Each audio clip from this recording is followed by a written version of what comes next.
Senna Valeworth had no idea that the man she was about to ask for a big favor could already smell the lies she had been practicing for the last 40 minutes. She also did not know that by the end of that same night, her whole life would change because of a deal she never planned to make. The throne room in the Ashenmore Keep was not a normal place where ordinary people came to ask for things.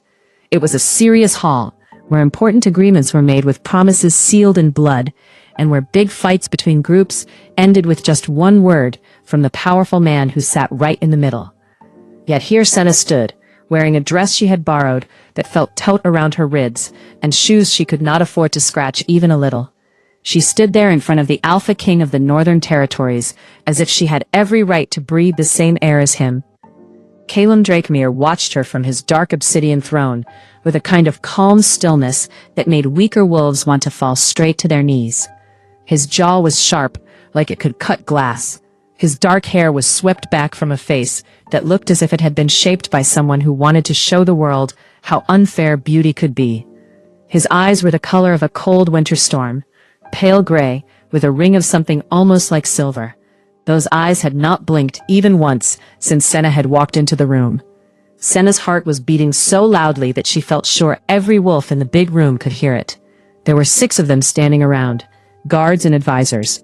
They all watched her like she was a tiny field mouse that had wandered by mistake into a den full of the strongest hunters and somehow had not noticed the danger. She tried to curtsy. It was not very good. Her knees shook, and her hand held tightly to the side of her skirt, as if the cloth could stop her from falling over.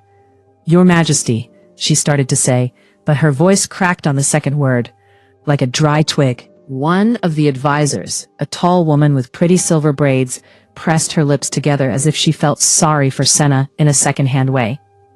Calum said nothing at all. He simply kept watching. He was waiting. Senna had practiced her speech 17 times in the small mirror of her rented room that sat above the tanner's shop. She had memorized every single word. She had made each line sound polished and perfect. But now, standing here under the heavy weight of those strong, impossible eyes, every practiced sentence disappeared like morning mist rising from a quiet lake. So instead of the fancy speech, she told the plain truth. "I need a date to my ex's wedding." The silence that came after her words was so deep and complete that she could hear the torches flickering softly in their heavy iron holders on the walls. Somewhere behind her, one of the guards moved his feet a little and shifted his weight. Calum's face did not change at all. Not even a tiny flicker passed over it. "Repeat that," he said in a low voice.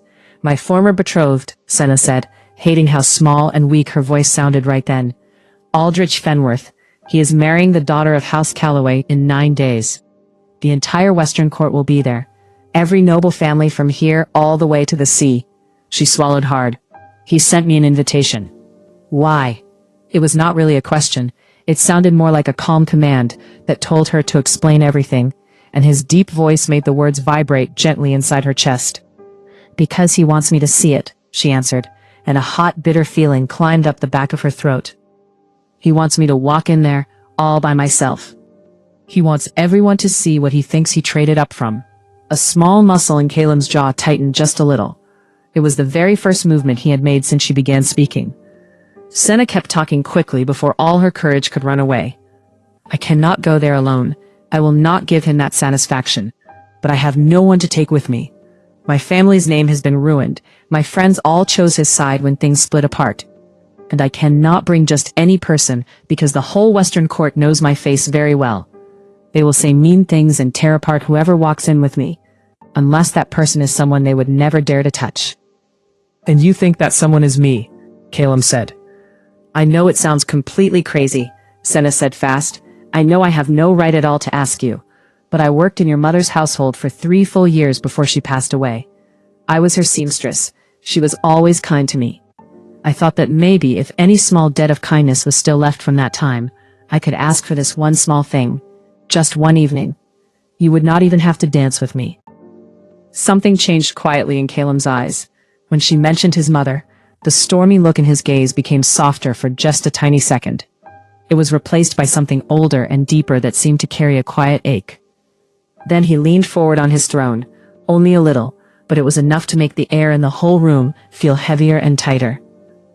"You want me to pretend to be your companion for one evening?" he asked. "To make your old betrothed feel jealous?" "Not jealous," Senna said, searching carefully for the right simple word. "Just silent. I want all of them to stop looking at me as if I am something broken that was left behind." Before we go on with the rest of this tale, please take 2 seconds right now to like this story if you are enjoying it. That small action tells the teller that you want to hear more tales like this one. Caleb studied her face for a long, quiet moment. His eyes moved slowly over her features with such strong focus that her skin felt tingly. He looked down at her tightly clenched fists, then back up to the brave spark of defiance she was trying hard to hold together in her eyes. Then the Alpha King of the Northern Territories did something that surprised every single person in that big throne room. He smiled. It was not a gentle or kind smile. It was the sharp smile of a clever predator who had just been given exactly the thing he had been waiting for. "I will not go as your date," he told Senna Valeworth. Her stomach dropped like a heavy stone. Of course, she thought sadly. Of course it was too much to ask. She opened her mouth to say she was sorry, to step back, and to try to save the tiny bit of pride she still had left. "I will go as your husband," Caleb said. The word hit her like a sudden splash of cold ice water. What?" she gasped. Caleb stood up. He was enormous. She had known that fact in her head before, but seeing him rise from the throne, all 6.5 feet of strong, coiled power, with broad shoulders and a presence that seemed to change the very pull of gravity in the room, made the knowledge feel brand new and much more real. It made her knees feel suddenly weak and unsure. "I have my own reasons," he said as he walked down the steps with slow, steady steps that showed no hurry at all. "The Western Court has been trying for many months to push me into an alliance marriage. Lord Calloway especially has been very pushy about wanting to marry his youngest daughter to me. If I arrive at the wedding already claimed as a married man, that whole matter will be finished and settled." "You want to use me as a shield?" Senna asked slowly, her voice careful. "I want to use you as a wife," he answered plainly. He stopped 3 steps above her. Even with the height of the stairs between them, they were almost looking straight into each other's eyes. This close, she could see the faint scar that ran along the left side of his temple. She could smell the fresh scent of pine trees and wood smoke, mixed with something deeper and darker that made the wild animal part of her mind sit up straight and pay full attention. "Temporarily," he added, "publicly, and we will make it look very convincing." "That is insane," Senna whispered. "You walked into the Alpha King's throne room wearing a borrowed dress just to ask him to be your +1 at a wedding," he replied. "It seems insanity is the main idea of this whole evening." Senna's mouth opened, then closed again. He had made a fair point, and she did not like that he was right. 9 days, she said carefully. "That is all? 9 days of getting ready, the wedding itself, the big party afterward, and then we quietly end the marriage in a way that neither court will question," he explained. He tilted his head a little as he studied her face. "Unless you would rather walk into that big hall all by yourself." The picture flashed quickly through Senna's mind. The beautiful gilded ballroom at Calloway Manor, Aldridge standing tall at the front near the altar with his new bride, his golden hair shining and his teeth perfect, wearing that smug, winning smile he always had when he knew he had come out on top. And Senna standing small in the back, alone and almost invisible, just what he expected her to be. "Fine," she said at last. "Fine, I will do it." "Then we start tonight," Caleb told her. He turned to the advisor with the silver braids. "Muriel, please have the amber suite prepared. My wife will need a proper place to stay." Senna gave a small flinch when she heard the word wife. It sounded different and much heavier when Caleb said it, as if it carried a meaning he had not yet explained to her. Muriel's eyebrows lifted just a tiny bit. For a woman who was usually so calm and controlled, that small movement was like shouting out loud in surprise. "Of course, Your Majesty," she answered smoothly. "I have some conditions," Senna said quickly, because she knew that if she did not speak up for herself right now, she might be swept away completely by everything happening. "No one is allowed to touch me unless I say it is okay. No one can give me orders, and when all of this is finished, I get to walk away completely free, with no leftover debts and no extra duties."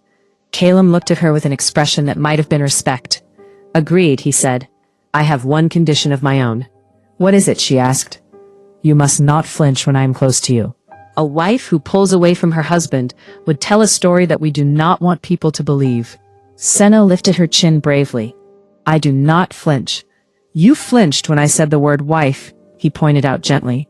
Her cheeks felt hot with embarrassment. That was only surprise, she explained, not fear. The smallest ghost of a smile crossed his face again, and this time it looked a little softer.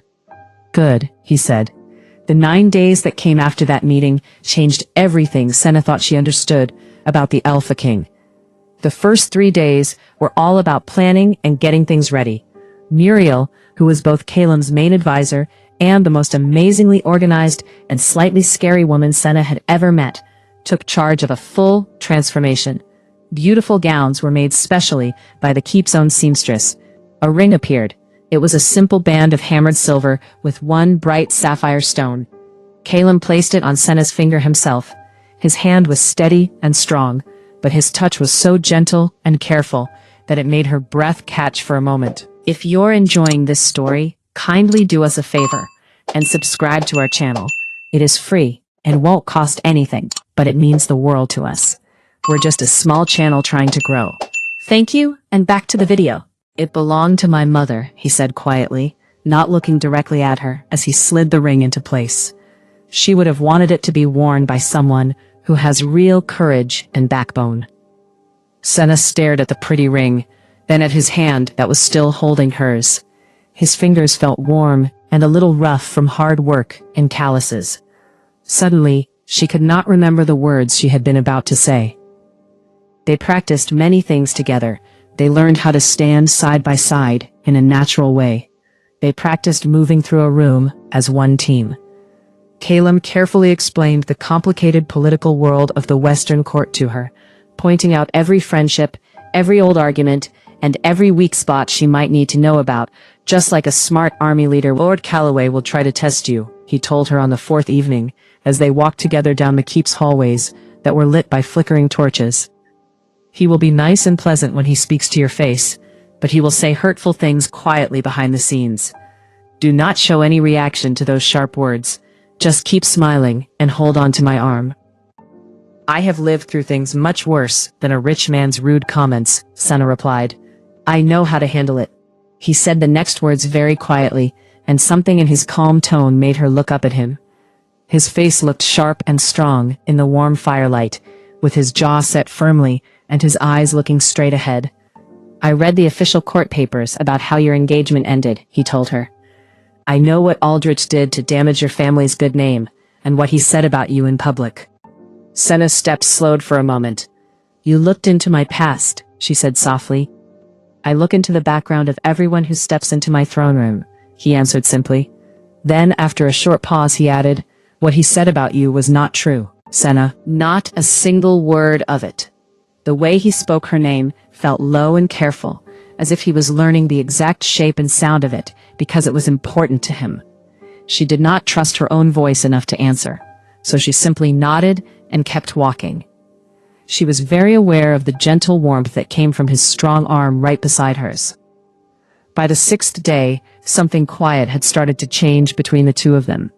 The closeness they had practiced began to feel real and comfortable instead of forced. Senna noticed that she sometimes leaned toward him without even thinking about it. At the same time, Caelim began to adjust his own long steps automatically to match her shorter ones, without anyone asking him to do so. On the 7th night, in the keep's big library, reading a book by the soft light of just one candle. His shirt was open a little at the neck, and his sleeves were rolled up to his elbows. He looked so surprisingly ordinary and human in that moment, that she stood still in the doorway for a full 10 seconds before he spoke. You can come inside, Senna, he said without lifting his eyes from the page. I do not bite unless someone provokes me. She walked in and sat down across from him in a large, comfortable chair, pulling her knees up close to her chest. I cannot sleep, she admitted. Are you nervous about the wedding? He asked. I am nervous about seeing him again, she said honestly. I am nervous that this whole silly plan will fall apart the moment he looks at me, and I will forget how to be anyone except the girl he decided to throw away. Caleb closed his book gently and set it aside. He looked at her with those winter storm eyes that had somehow, against all her careful thinking, become the safest and warmest place she knew in the world. "Do you want to know what I see when I look at you?" he asked. Her throat felt tight. Probably someone who was a complete mess in a borrowed dress, someone who rushed into your throne room asking for the worst favor anyone has ever asked, she guessed. "I see a woman who walked into the most dangerous room in all the Northern Territories without bringing any army, without holding any high title, and without a single friend to help her," he said. "She asked the most powerful man in the whole land for help, not because she was weak, but because she was brave enough to refuse to stay small and hidden." The quiet between them felt alive, warm, and Jem whispered, and she did not even know what she wanted to say next. She only knew that speaking his name felt like holding something important and precious in her mouth. He leaned forward, resting his elbows on his knees, close enough that she could see the tiny silver flecks shining in his gray eyes. "When we walk into that wedding together," he told her seriously, "you will not be the girl he threw away. You will be the woman who became a queen, and every single person in that room will understand it clearly." She should have turned her eyes away. She should have laughed lightly or said something to push the serious moment aside and remind them both that they were only pretending. But she could not do any of those things, because his eyes looked completely honest, his voice sounded rough with real feeling, and something deep inside her chest was breaking open gently, like thick ice melting in the warm spring sun. "Thank you," she said, her words barely louder than a soft breath. He reached across the small space between them and carefully tucked one loose strand of her hair behind her ear. His fingers were trembling, just a little. The Alpha King's fingers were trembling. "You should try to sleep now," he murmured. "We leave at dawn." But neither one of them slept much that night. The wedding of Aldrich Fenworth and Liesa Calloway was exactly the big, showy event that Senna had expected it to be. Calloway Manor was bright with the light of 1,000 candles. The gardens outside had been shaped into perfect, impossible beauty. Every noble family from many miles around had dressed in their fanciest and most colorful clothes to watch the joining of two very rich and important houses in the Western Court. Senna stood in the grand entrance hall, wearing a gown made of deep midnight blue silk that Muriel had chosen with careful, almost military skill. It was the kind of dress that did not need to shout for attention because it quietly demanded it instead. The silver ring with the sapphires shone softly on her finger. Her hair was swept up neatly, showing the graceful line of her neck. She felt fairly sure she might be sick from nerves at any moment. Then Caleb appeared right beside her. He was dressed all in black from his collar down to his boots. The only decoration was a silver clasp at his throat that carried the Drakmir family seal. He looked like a dangerous weapon that someone had politely dressed up for a formal occasion. He held out his strong arm to her. "Ready?" he asked. "No," she answered honestly. "Perfect," he said with a small smile. "Let us go." They walked into the ballroom together, and the whole room seemed to freeze in place. It was not a quiet or hidden reaction. Conversations stopped right in the middle of sentences. Glasses of wine paused halfway up to people's lips. Every eye in the big hall followed them as they moved through the wide doorway. Senna could feel the wave of shock moving through the crowd like a stone dropped into still water. The Alpha King of the Northern Territories had come here, to a smaller wedding in the Western Court, with a woman on his arm who was openly wearing his mother's ring. Aldrich noticed them first. He was standing near the head table, looking golden-haired and handsome, and just as smug as Senna remembered. She watched the healthy color drain quickly from his face in real time. His new bride, a pretty young woman with shining copper hair who looked about 19 years old, tugged gently at his sleeve because she was confused. Lord Calloway, a strong, barrel-chested man with clever eyes and the smooth smile of a skilled politician, recovered his manners the fastest. He walked forward. "Welcome, Your Majesty," he said warmly. "What an unexpected and wonderful honor." "Lord Calloway," Caleb replied. His voice sounded pleasant on the surface, but it carried something absolutely powerful underneath. "I believe you already know my wife." The two simple words, "my wife," landed in the room like a loud clap of thunder. Calloway's polite smile froze on his face. His eyes jumped quickly from Senna to the ring on her finger and then back to Caleb. "Your wife? Lady Valeworth? He asked. Lady Drakemere, Calum corrected him, and the protective, owning tone in his voice was not acting at all. Senna could feel that strong feeling vibrating through the arm she was holding. Low, fierce, and completely real in a way that made her own heartbeat skip. They took their seats. Whispers flowed around them like a constant river, but Calum moved through the crowd with the steady, unshakable calm of a man who had never cared in his whole life what other people thought about him. Somehow, just by touching him, that same steady strength became hers too. The wedding ceremony itself was beautiful. Senna watched Aldrich say his vows to his new bride and waited for the old pain to come back. She waited for the sharp crack in her heart, for the sting of tears, or for the empty feeling of not being enough. But none of those feelings arrived. Instead, she stayed very aware of Calum's strong thigh pressed gently against hers on the narrow bench they shared. She felt his warm hand resting lightly on her knee under the table, the heat coming through the smooth silk of her gown. During the long readings, he would lean down close to her ear and whisper funny, dry observations that were so clever and exact that she had to bite her lip hard to stop herself from laughing out loud. He is sweating right through his fancy ceremony coat, Calum whispered once. Stop it, she whispered back, her shoulders shaking with held-in laughter. The bride's father looks like he is busy calculating tax numbers in his head right now, he added. Calum, she warned softly, but she was smiling. And the priest just said eternal bond, but it sounded more like internal bond, which, when you think about these two families, might actually be more honest, he finished. She pressed her face into his broad shoulder to hide her laugh, and his arm came around her protectively. For one bright moment she completely forgot that any of this was supposed to be pretend. The big reception party afterward was where the real trouble began. Aldrich found Senna standing alone on the quiet terrace while Calum was still inside, caught in a long conversation with three lords who wanted to talk about a trading problem. She had stepped outside just to breathe fresh air for a minute. Suddenly Aldrich was there, his golden hair catching the soft light from the lamps, wearing that same familiar smile that once made her feel special, but now only made her feel very tired. Senna, he said, speaking her name slowly as if he were tasting it. Really? Hello, Aldrich, she answered politely. It was a lovely ceremony. Your bride seems very sweet. If you're enjoying this story, kindly do us a favor and subscribe to our channel. It is free and won't cost anything, but it means the world to us. We're just a small channel trying to grow. Thank you, and back to the video. Do not try to change the subject, he said, stepping closer. There was something ugly hiding just under his charming surface. The same hidden thing that had always been there. The thing she had spent 2 long years trying to pretend she could not see. What game are you playing? You and I both know that a man like Calum Drakemere does not marry a simple seamstress. The words hit exactly where he meant them to hit. Right in the soft, still healing part of her, that sometimes still whispered he might be right, that she was not good enough, and that this was all just a show that everyone could see through. You do not know anything real about my marriage, Senna said, and she was proud that her voice stayed steady and strong. I know you, Aldrich answered, and his smile became sharper.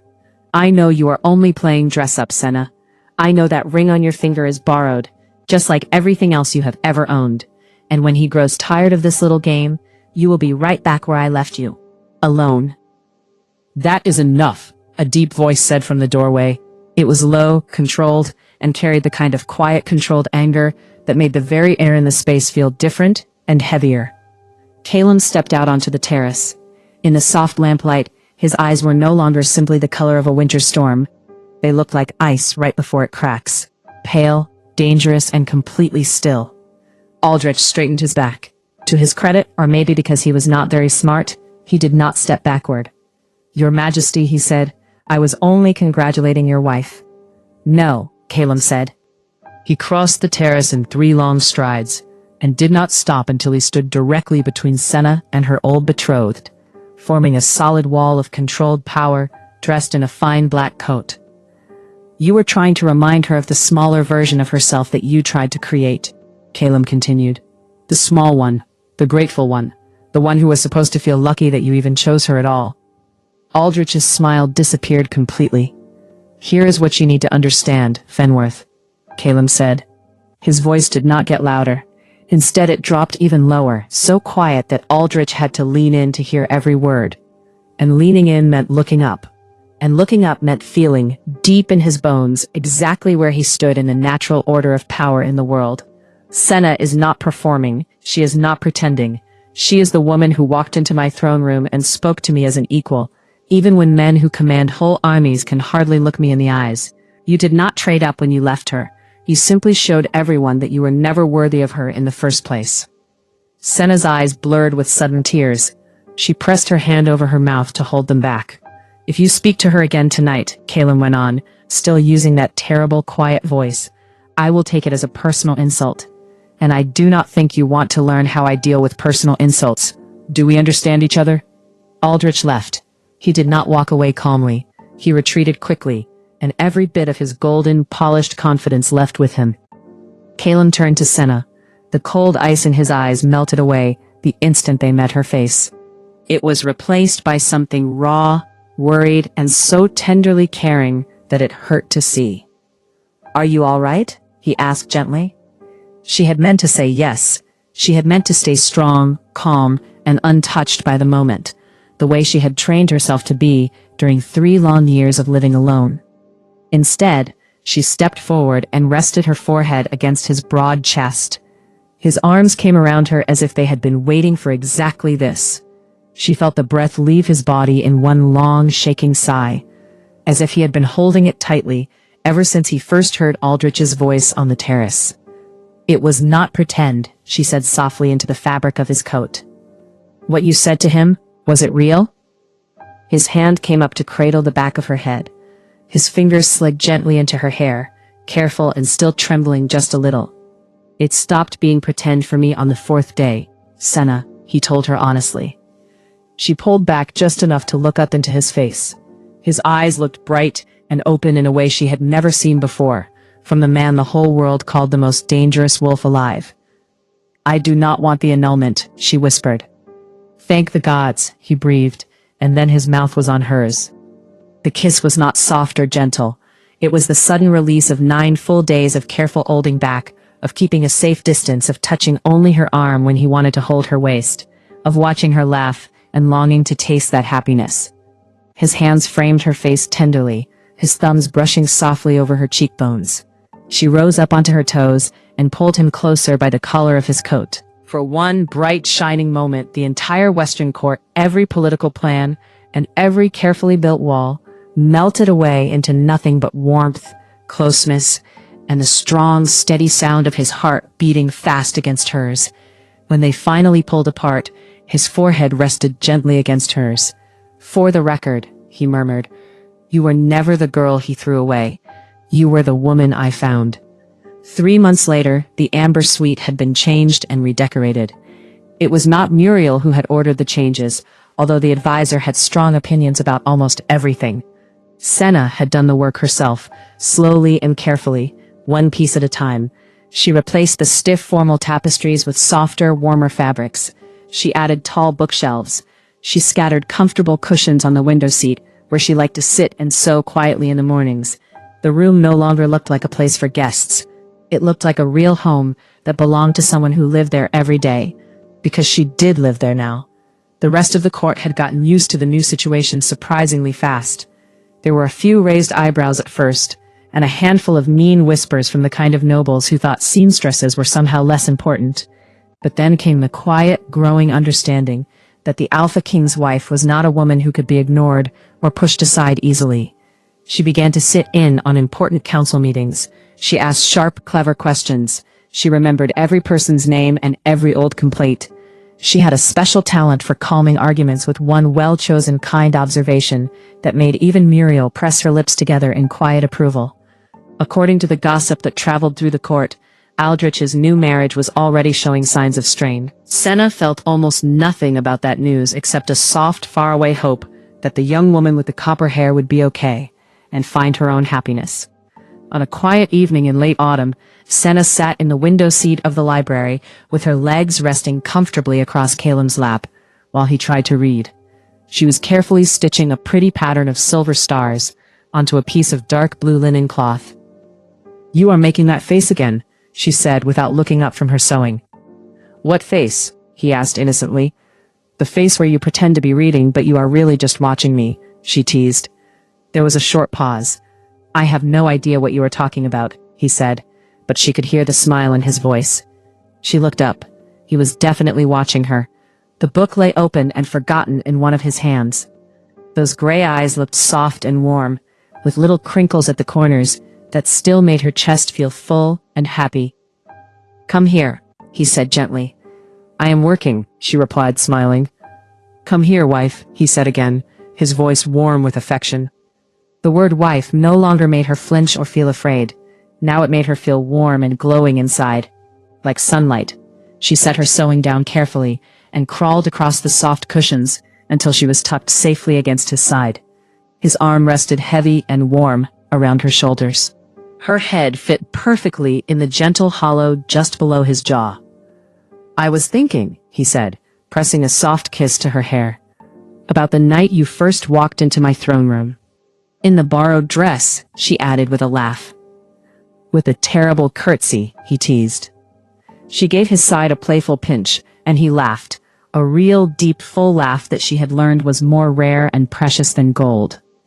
My curtsy was perfectly fine, she protested, still laughing. Your curtsy was more like an act of war, he said. I have seen enemy soldiers approach with more grace than that. She laughed again, this time against the warm skin of his neck. His arms tightened around her lovingly, the fire in the hearth crackled softly, and outside the tall library windows, the very first snow of the season was beginning to fall gently over the northern territories. Calum, she said quietly. Yes? Thank you for being my date to the wedding. He lifted her chin gently with one finger and kissed her, slow, warm, and tasting sweetly of the spiced tea they had been sharing earlier. When he pulled back, his eyes were bright with a look that felt very much like forever. Anytime, he murmured against her lips. Though, for the record, I was never just your date. I was always your husband. You just had not agreed to it yet. She kissed him again, because he was right, and because the snow was falling softly outside, and because the brave young woman who had once walked into a throne room with nothing but honesty had somehow walked out with everything her heart had truly needed. A gentle lesson to learn from this story. Bravery is a quiet but powerful strength. Senna showed real courage when she spoke the honest truth in a scary room full of powerful people, even though she felt small and afraid. She did not hide or run away. Because she was brave and honest, she opened a door to something much better than she expected. This teaches us an important idea for real life. When we stand up for ourselves with truth and courage, instead of fear or pretending, good things can grow, like real respect, real friendship, and even real love. It also shows that the strongest people, like Calum, notice and value inner strength more than fancy titles or clothes. True love and good relationships are built on seeing the real heart inside a person, not just the outside. Courage plus honesty equals doors opening to a better life. Remember this when you feel nervous about speaking your truth. Thank you for watching this story. If you enjoyed it, feel free to tell me what you liked best. I hope the simple words and the added lesson made it fun and helpful for everyone. Thank you so much for watching this story. Please like this video, leave a comment, share it with your friends, and kindly subscribe to the channel. We post new videos like this every day. Thank you, and see you on the next video.